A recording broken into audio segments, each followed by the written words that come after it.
There's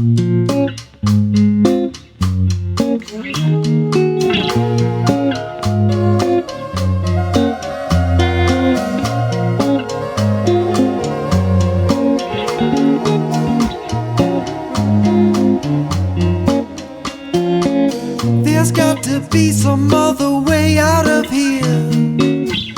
And he said to the ghost, I've got to get far away from here, far from this injured coast. You need not worry about that, my friend. The ghost turned and he said, time and place are not your concern anymore.